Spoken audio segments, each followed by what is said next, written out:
It's official. We're a week away. Sir Owen Disney here, and we're going to talk a little TNA Impact. I'm sorry this video got out so late, but basically I had to work a little bit more than I was anticipating, which is awesome because that's great for the payroll and great for the bank account and great for the Walt Disney Travel Company and paying off my Chase credit card at this point.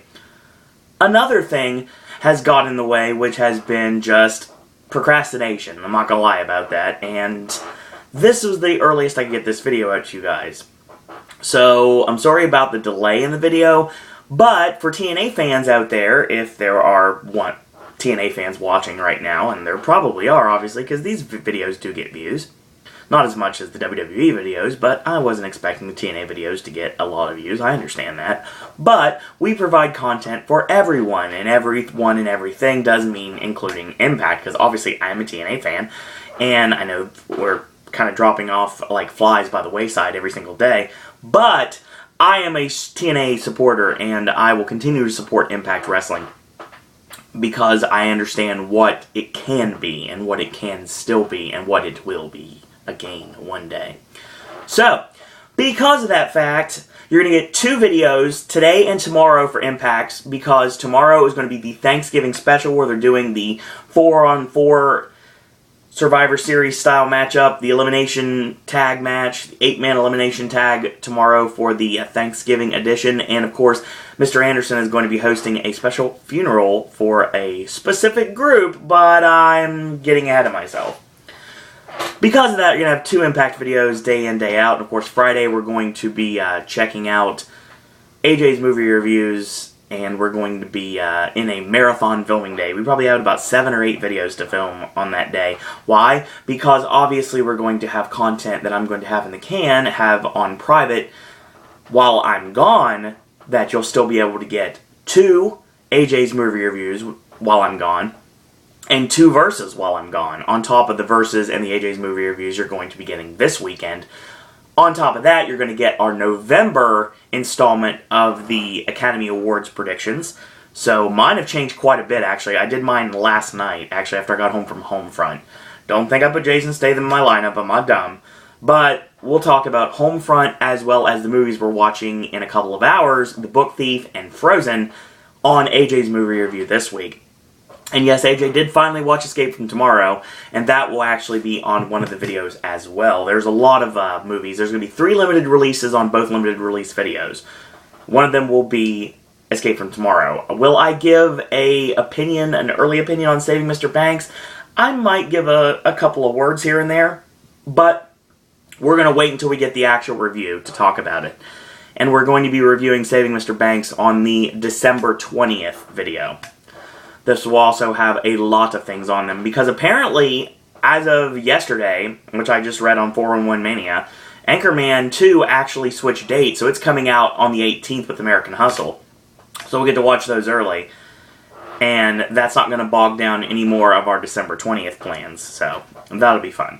And who knows what we're going to get in Athens when I come back, too. Blue is the warmest color is still hopefully going to be here. That being said, I do want to say that I made another dining reservation. Yeah, Owen was bad. Owen made a dining reservation back at Liberty Tree Tavern. I said after I left Liberty Tree Tavern that it was going to become a new regular restaurant, and you know what? It's going to be. I am having a mad craving for ooey gooey toffee cake, and I have to get me some. So I'm going to. So I'm going to get me a burger without the bread, obviously, without the cheese, just a burger with bacon and barbecue sauce on top of it, and the fries, the tavern fries, which are really good, and get a soda, and then, of course, I'm going to get me the ooey gooey toffee cake, and that's going to be on December 15th at 12:50. Because I had some time in my Magic Kingdom day, I thought, I'm opening the park anyway, I might as well go over there before I head over to Epcot and then Hollywood Studios for the night. So that's pretty much what we've got here. The schedule is changing secondly, not daily, not minutely, not hourly, secondly. There are always changes to the schedule, but I need to make a final plan very soon, and I have a couple of days to do that. And I do mean a couple of days. I go home literally this moment right now. I will already be in Orlando. As a matter of fact, this moment right now, I will most likely be at Hollywood Studios, hopefully getting in early for my 12:50 dining reservation at Sci-Fi. So we'll see what happens when we get to that. Looking forward to seeing everyone at Reunion, and not exactly sure if I'm going to be able to make it over to the Impact taping on December 5th. I know I can't make the 4th because of Saving Mr. Banks, but I'm going to try to make December 5th. I do actually get out of the final event for Magic Kingdom Day at Reunion. That time is actually getting me out about 4:30, which means I could foreseeably go back to the All-Stars and catch Mears Transportation to get over to Universal before 6. The problem is I don't know if I'm going to be able to get a ticket to the event. It's first come, first serve, and the tickets are started to be handed out at the Blue Man Group area at 10 a.m. So that's 7 hours that people can be getting tickets that may not guarantee me a spot. Now, I could buy the VIP package, but that's for the 3rd, the 4th, and the 5th, and the problem with that is I basically be paying $30, which is not a bad deal, to watch one day of Impact tapings. But that's a guarantee to get into those Impact tapings, so I may have to seriously consider that. I don't know. After this show, I actually am really thinking about it, honestly. We'll see what happens. I will check more into that, and Deneen Neal, the coordinator, audience coordinator for the TNA audience, I would want to get a hold of her soon, actually. Speaking of TNA, we're going to start this off with the first segment on the free preview version of Turning Point this year that was live on Impact last Thursday night. Was an Impact 365 that Bobby Roode personally had shot with an unknown cameraman of him jumping Cowboy James Storm inside a local bar in Orlando. Obviously, TNA is ecstatic to be back home sweet home in Orlando, and I'll tell you right now, I'm very happy TNA is back in Orlando, and I'm sure a lot of people, locals and otherwise, are very happy to have Impact back in Orlando, where it belongs, folks. Orlando, Florida is a wrestling mecca now. Think about it. You've got the WWE Performance Center in downtown Orlando, close to Winter Park, close to Full Sail University where they tape NXT, and then you've got the TNA Impact Zone, which is at Universal, so you've got Wrestling Central in Orlando and all the awesome, like I Believe in Wrestling, the Florida Independent Promotion, NWA Florida. There's a lot of great indie companies in Florida as well. So Orlando is becoming a wrestling mecca now, which is really awesome for me because Orlando is my home. Obviously, it's not my, tax. I don't get taxed in Orlando because obviously I live here, but Orlando is my home, and because everyone says home is where you're the happiest. Not home is where the heart is. Well, that's a shoot too, but home is where you're the happiest, and Orlando is where I've always been the happiest, so that's always there. So what happens? He cheap shots James Storm, beats him down like a dog, and he stuffs money in his mouth. Basically says he'll see him tomorrow night.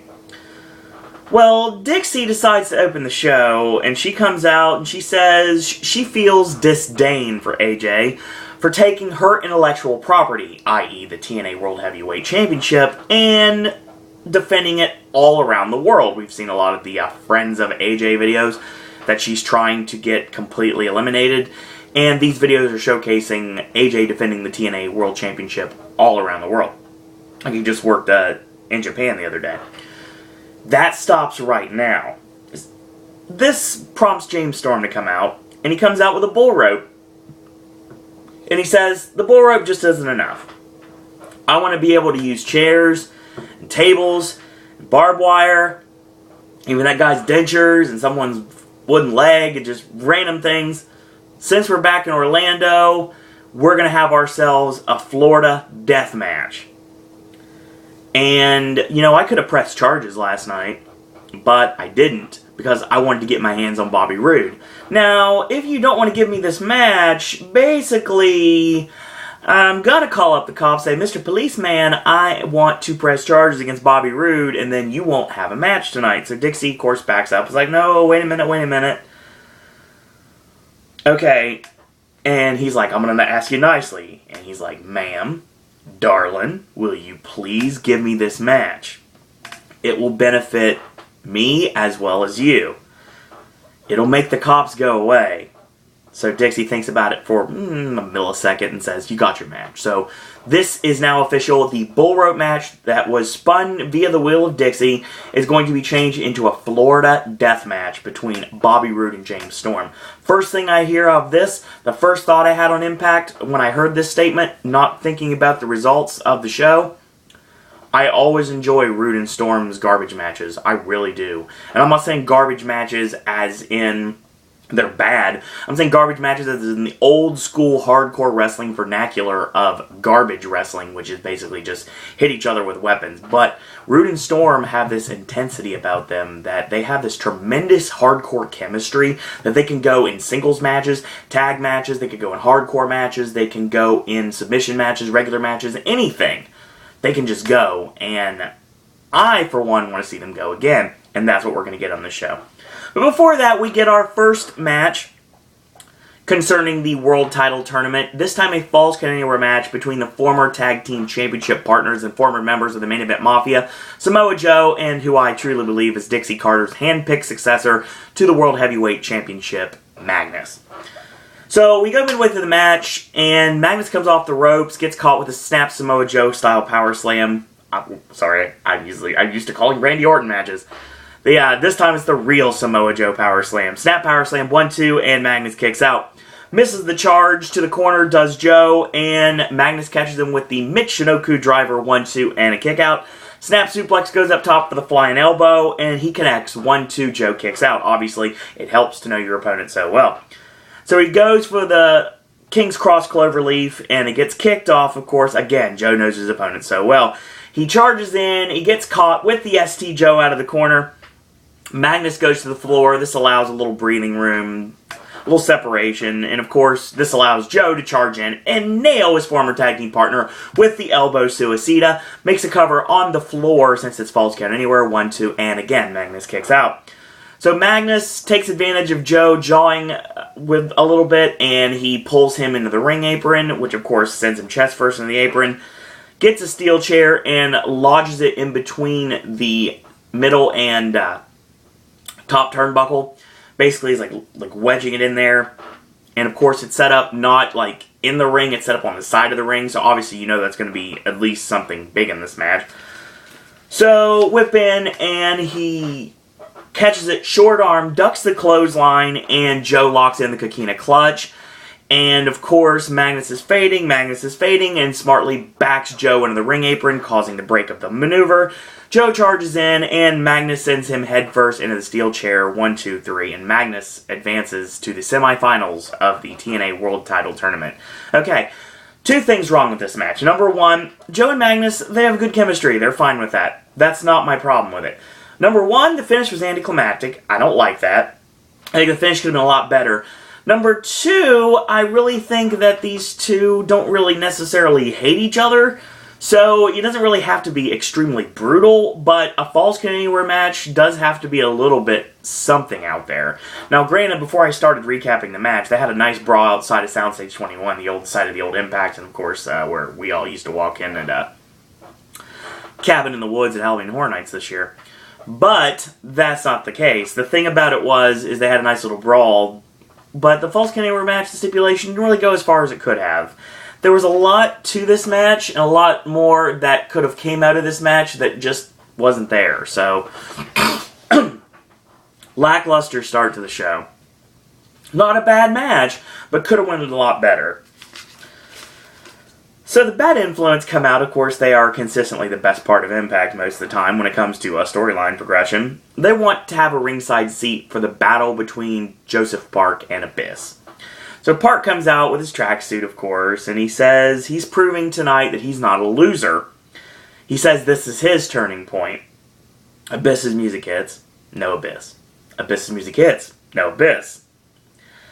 So Bad Influence get in the ring, and they just berate him from second to second, and basically say, your story would be an inspiration, but no, your story is not of inspiration. Simply, you, on the other hand, are a loser. You are... I like this. You have a law degree and a cheap tracksuit. You're an embarrassment. Get out of my ring. So they dump the blood over Park, trying to get him to turn into Abyss. Nothing. Park just leaves the ring dejected. They carried him. Literally. Carried him. C-A-R-R-I-E-E-D. They carried him as they dumped the blood over Abyss. I mean, Joseph Park. I mean, I don't know anymore. This could have went a lot better, but maybe we're going to see the end of the Joseph Park character somewhere down the road. I think the fact that they brought back the old school Abyss theme, I think that maybe holds some water, to be totally honest. I think that Abyss is going to be back with a vengeance. And maybe Joseph Park will finally admit very soon that he is Abyss and it's just a split personality. Or he won't go that direction at all and we'll get someone else to play Abyss. Which I'm sure someone at the Team 3D Wrestling School in Florida could take care of that. So I guess, I don't know if I don't know if Bully Ray and Devon are training anybody that is the size of Joe Park. But it might be interesting to work something out there. I'd say Crimson, but just the body shape gives him away there, unless you want him to wear padding, I guess you can say. I don't know how well you can work in that. Anyway, so of course the Gail Kim Open Challenge continues, and this time she faces off against Pro Wrestling Guerrilla's Candice LeRae. And Candice LeRae, I've heard a lot about her. I've seen her in a couple of matches. She's actually pretty good in the ring. This match was very clunky. I don't know why. The chemistry just was not there. 4 big forearms and a short arm clothesline on Candice. Charges in with a front drop kick in the corner, 1-2 and a kick out. Whip in into a tip up, into a Rana out of the corner, and basically a step on the back, like a step over into a sunset flip, 1-2 and a kick out. So charges in, gets stopped, big forearm, charge with a big splash, misses. The Rana this time is caught, and Gail with a sit-out powerbomb, 1-2, and a kick-out. Nails eat defeat, 1-2-3. This match wasn't very good, which sucks, because this was Candice LeRae's shot, and she kind of just folded under the pressure. Not saying she's bad in the ring, because she's not at all. She's actually really awesome, but this match didn't work. For some reason, she didn't have much chemistry with Gail Kim, so I don't know if they needed more time, or they needed more, I don't know what it was at this point. I think this Gail Kim Open Challenge, like I said, it will lead to something big. Mark my words. It will lead to something big coming out of it. And I don't just mean necessarily a returning superstar. Maybe a debuting superstar. It's too bad. It's way too bad at this point that someone does not want to wrestle anymore, because this would be one hell of a way to bring Beth Phoenix into TNA. Yeah, it's not a bad idea, is it? So, we get our next match. This is our Florida Death Match, and of course it is also leading to the semifinals of the World Title Tournament. So this match will determine who's going to be facing Jeff Hardy in the next round. Cowboy James Storm versus the It Factor Bobby Roode. And we join midway through the match. James Storm gets the garbage can in the corner, and basically he charges in, he gets a crutch in the midsection, and Roode chokes him with the bottom of it. He jabs the crutch into the ribs. He whips him in, and a boot from Storm, big right hand drops him, and he puts the can in between Roode's legs, and he, New Jack style with the Singapore cane, jams it into the bottom of the trash can, sending it into the groin of Bobby Roode. So he picks up a cookie sheet, and he nails him in the back of the head. He goes for the reverse tornado DDT, and it gets caught and blocked, and a sunset flip by James Storm is countered with the well-placed stomp, which of course is the stomp to the lower abdomen. Completely legal in this match. So he goes for the catapult, Storm puts on the brakes, and nails Roode with the garbage can, and then again, for good measure, Roode does the flare flop, and he's up at 9. A boot in the midsection, Storm going for the Eye of the Storm. Of course, it gets countered into the double R spine buster, puts Storm through the garbage can, which looked awesome, by the way. So he nails the lid on the top of the head, and then Storm and Roode trade shots with the lid, and they trade shots, and all of a sudden, double knockout blow, they hit each other at the same time, both men are down. So a nice little double down there. And, of course, he charges in with the crutch, does Bobby Roode. James Storm just KOs him with the last call super kick. So he gets up, he goes under the ring, he gets the beer bottle, does Bobby Roode. Of course, he's slumped to the floor at this point. He gets the beer bottle.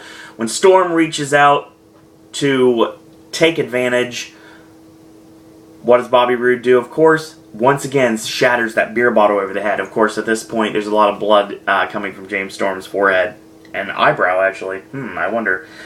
So, basically, Storm gets up at 9 because you cannot keep James Storm down. He charges in with a big clothesline, does Bobby Roode, explodes out of the corner. He gets a steel chair. He sets 2 up. And I'll tell you right now, a lot of this match, I hate to say this, a lot of this match came off like a backyard wrestling match. That's not saying anything bad about it, but I've seen backyard matches that have gone like this. Then again, I've seen independent wrestling matches that have gone like this, so it's fine to me. I have no problems with it because I've actually done this match before, to be totally honest. Most of the spots. Back in my old days, back in the old backyard days. So, back in the old NGW days. And anyway, sorry, I don't want to reminisce too much because I don't want to blow something. So, basically, he sets up 2 chairs, and Bobby Roode ends up Spicoli driver right through both chairs on James Storm. Looked awesome, by the way, and chairs just exploded. So, Storm gets up at 10, right before the 10 count's administered. He nails the crutch in the ribs, and then he hits him in the kidney. The great thing is James Storm is down. Bobby Roode gets on top of him and yells, "Die, you son of a bitch, die." It's the little things, folks. So Bobby Roode gets a barbed wire board from under the ring. And he puts it in. He goes for the fireman's carry. Looks like he's going to go for the Spicoli driver and the barbed wire board. Gunner comes out and tosses in the towel, causing Bobby Roode to win this match by ref stoppage. Or by give up, I guess, in this case. The referee stops it and awards the match to, via forfeit, there we go, via forfeit to Bobby Roode, moving into the next round. Of course, James Storm is beside himself, wondering why Gunner would do something that stupid. Even Mike Tenay and Taz were basically saying that Bobby Roode could have ended his career right there, and Gunner made sure he lived to fight another day. So, dissension in the ranks between Storm and Gunner, the former TNA World Tag Team Champions. So, we get a nice little Impact 365 video about Sam Shaw, or should I call him Samuel Shaw now. And apparently he has OCD. I don't think that's his gimmick per se, but I'll explain in a minute. So, he wants to be called Samuel. He's doing artwork, and they show his artwork. And Christy Hemme is there, and he asks Christy out on a date, basically, after they stop filming. And Christy gives the number, and she gives a hug to him, and Sam Shaw, when she walks away, like, tidies up the area that she messed up, obviously, to write her phone number down. Interesting. I didn't know Sam Shaw still had a job. Reading a lot of the recaps on the internet, I don't think a lot of people did either. Who knows what's going to happen with metrosexual Sam Shaw? But I wouldn't really call him that. I would say, I don't know exactly what gimmick we're going to go with. An OCD gimmick, I don't know if that necessarily would work. Might be something that'd be interesting, because I don't recall there's been an OCD gimmick in wrestling before, so maybe. We'll see. I may be totally reading the wrong thing into this, but who knows. Once again, I'm choking on my own... Excuse me. EC3 shows up, and I love Ethan Carter III, I do. And he's talking to Nora Furnham and Dewey Barnes, and he basically flew them to Orlando, coach, mind you, of course, just so he could call them losers to their face. He basically says that beating you again would be jumping the shark. Gee, if anyone didn't know who his opponent was tonight, a TNA original, a TNA legend, someone who's been with the company since day one, someone coming back, jumping the shark. You might as well just slap someone with a shark right now, so you know exactly what this means. He says he will prevail. Okay. So, Jeremy Borash is going to try to interview Bully Ray, and Nux just, tosses him aside, and Brooke takes over the interview, and Bully says, "In 20 years, I've never met someone so ungrateful as you. When this company turned its back on you, who was there to pick up the pieces? Who was there to bring you back? I was. I brought you into this club, and just like I brought you into this club, when I pile drive you through the stage tonight, I'm going to take you out." A lot of heat there. So we'll see how the match goes. Ethan Carter III in your next match, taking on his new opponent, Shark Boy. So Shark Boy returns, someone I've worked several shows with, actually. Shark Boy's awesome. This match actually could have been a lot better, but I understand why it went the way it did. I will say right now, I wouldn't have a problem with this being another match we'd do somewhere down the road, and I wouldn't have a problem with Shark Boy returning to TNA full-time. I don't know if that's going to work, but I'd like to see Shark Boy return because he's kind of missed, and obviously the Orlando fans love Shark Boy, not as much as they love James Storm, and I can attest to the fact that Cowboy James Storm is the most over person in the TNA Impact Zone when you are there live. The only person that even comes close to challenging that pop is Jeff Hardy. So Jeff Hardy and James Storm are the biggest reactions that the Impact crowd give. I know, because I've been in the Impact crowd, but I don't know what the new Impact crowd is going to be. I don't know if a lot of the people that used to come to the Impact Zone are still going to be there. I didn't see any of them, actually, unless they were somewhere else. I didn't see any of the old, regulars at the building. If they were there, they weren't on camera very much. They weren't on camera at all, really. So, EC3 against Shark Boy. Big right hand knocks Shark down right away. So whip in, he puts on the brakes, and he goes to the floor smartly. So Shark Boy gives chase, he gets back in, does a leaping elbow, does Ethan Carter III, and that Shark Boy moves out of the way. Atomic drop, the 10 punch, the boot, going for the chummer, and of course it gets countered into a backdrop suplex into a facebuster. And that's all she wrote right there. Sets him up, 1%er, 1, 2, 3. I'm a Carter, and the world needs us. The world needs to give Ethan Carter III more competition. So, I don't mind these squash matches. I understand why they're doing this. Obviously, he is the nephew of Dixie Carter, so obviously he's going to get cake competition. But eventually, there's going to have to lead to something. And this could be something, like I said, Dewey Barnes or North Furnham. They could be potentially the new Mikey Whipwrecker, the new Lightning Kid, or the new... Just do it that way if you really want to do that. Now, Barry Horowitz even comes to mind, honestly. The underdog that gets the win over the established superstar. But you have to establish him first. He's not quite established yet. I say by... Let's go with Lockdown, because that's March. That's enough time. By Lockdown, Ethan Carter III should have had a successful feud that started with a loss on an Impact broadcast before Lockdown. That's what I'm seeing right now. I think that's going to happen eventually. Excuse me.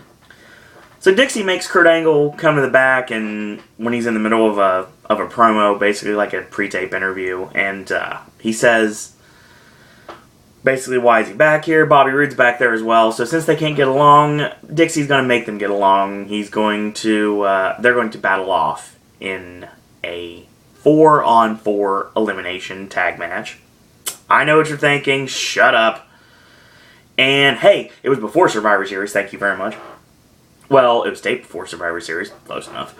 So, you're going to get Angle teaming with 3 other superstars against Bobby Roode, most likely teaming with Ego, and 1 other superstar. And that is going to be your 8-man elimination tag. I don't know who the combatants are in the match, because I don't read spoilers on Impact, because I want to do it fresh. The only reason I did it here is so I could find out where to start writing.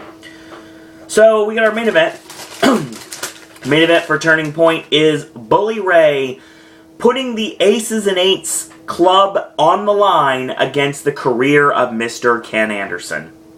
And of course, before this match starts, you have Samoa Joe, and you have Magnus, you have Kurt Angle, you have Gunner, you have Pat Kenny, and you have the Bad Influence standing at the top of the ramp to watch the action. One way or another, all of them have been a cost of Aces and Eights, so obviously they're going to be there. Gets with a real big fight feel to this match. So we get back to live action from our only commercial break from this match, right before the match ends, and Bully ends up suplexing Mr. Anderson back into the ring. He goes for an over-the-shoulder power slam or a shoulder breaker, or we'll never know, because obviously Anderson slithers down the back, and of course they trade blows. And Anderson gets stopped with a huge big boot by Bully Ray, and he rips the shirt off, and the overhand chop to the bare chest. Anderson is dared to slap him, dared to do something, and Anderson just slaps the daylights out of Bully Ray. And Bully plants him with a charging avalanche in the corner. So he gets the chain, of course, and he whips Anderson with it. And, of course, he kisses Brooke, who gets up on the ring apron in between the beatings. So, he balls the chain up around his elbow, and he's going for the elbow drop with the chain, and Anderson's out of the way. Anderson whips Bully with the chain on 2 separate times, charges in, Bully catches him with a Uranagi, and 1-2, Mr. Anderson kicks out. So he pulls out, excuse me, he goes to the floor, he pulls the mat up outside, revealing the concrete below. He's going for the pile driver, Bully Ray gets backdropped, and Anderson sets up a pile driver, and it gets blocked. Nux from behind, nails him, and of course he goes to attack Anderson. He gets whipped in and reverses. Anderson sends him hard into the ring steps. So he gets up in Brooke's face, he yells at her and sends her away momentarily, pulls up the mat and pile drives Nux on the concrete. Nux is done for a bit, and rips off his cut. Bully with an axe handle from behind as Anderson celebrating, and rolls him back in, goes to the middle rope and gets caught, and he gets caught, picked up, and the Finley roll from Anderson. Goes for the mic check, Bully elbows his way out, and Bully spears Anderson through the table that is set up in the corner. 1, 2, and 3 kicks out. So, Bully sends Brooke away, and Brooke ends up going to Taz, and Taz hands over the hammer, so you know we're about to go home. So, tosses the hammer in, but it's overshot. Anderson catches it, nails Bully in the top of the head, just kind of like how well Chris Sabin did. Which sucks, because this would have been more effective if Sabin didn't do it already. Nails Bully with it. Mic check. Clean 1, 2, 3. The aces and eights are dead. So he rips off Bully's cut. And then he calls for Taz's cut. And Taz's like, no, I'm not going to do it. And then Joe, Magnus, and Angle, forgetting about their differences, make sure Taz rips off the cut. They take off the cut. They bring the cut into Mr. Anderson, and he raises them in the air. And that's the end of the show. Next week will be Anderson hosting the funeral of Aces and Eights. Next week will be tomorrow, actually. So, for what it was, Turning Point wasn't bad. It wasn't a bad show overall, and could have been a lot worse. The Gail Kim Invitational, I'm sure it's going to lead to something big soon. Bobby Roode and James Storm had a really awesome hardcore match that I really liked when they worked each other. They're really good. Magnus and Joe didn't have enough heat on their match, honestly. They weren't bad. Joseph Park still in denial about him being Abyss, and of course, even after getting blood dripped on him, and dropped on him in this case, he still will not give up the charade.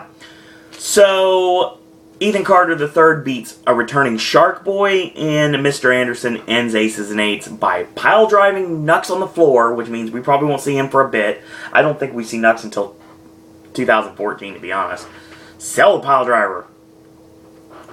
And Bully Ray will probably disappear off television for a bit as well. Unless he shows up, like, just out of the blue. I think the Aces and Eights members will be off television for a while. I think Garrett Bischoff will be off television to repackage him, honestly. Because he got taken out 2 weeks ago, so. That was Impact. And we look forward to Thanksgiving's edition of Impact tomorrow. Where, like I said, the funeral of Aces and Eights, hosted by Mr. Anderson, as well as the traditional 4-on-4 elimination tag match between Team Angle and Team Roode. So that'll be really entertaining to watch. Excuse me. In the meantime, wrestling fans, I'll join you again tomorrow for Impact for the Thanksgiving special. NXT and SmackDown is coming this Saturday. And I don't know what my schedule is for this week. It's my last week of work before I leave, so who knows what's going to happen. I know I work tomorrow, and I know I don't know after that, so who knows what's going to happen with work schedule. I'll figure it out when I get there. So, wrestling fans, like I said, I will join you again tomorrow for Impact. And WWE wrestling fans, I will join you for NXT and SmackDown on the weekend, as well as Raw on Tuesday. So we've got that taken care of. In the meantime, if you like these videos, tell your friends about them. Leave a comment, do subscribe, and help spread the word about Pop. And if you want to like us on Facebook, you can. It's Sir Owen Disney Pop. Follow me on Twitter at Sir Owen Disney. You can send me an email with your thoughts, comments, queries, and opinions to sirowendisney@gmail.com. Or if you want to just do a good old-fashioned friend request on Facebook, I'll accept Owen Disney. Very simple, very easy to find. In the meantime, thank you guys and girls out there for watching. And until tomorrow, boys and girls, that's all I got to say about that.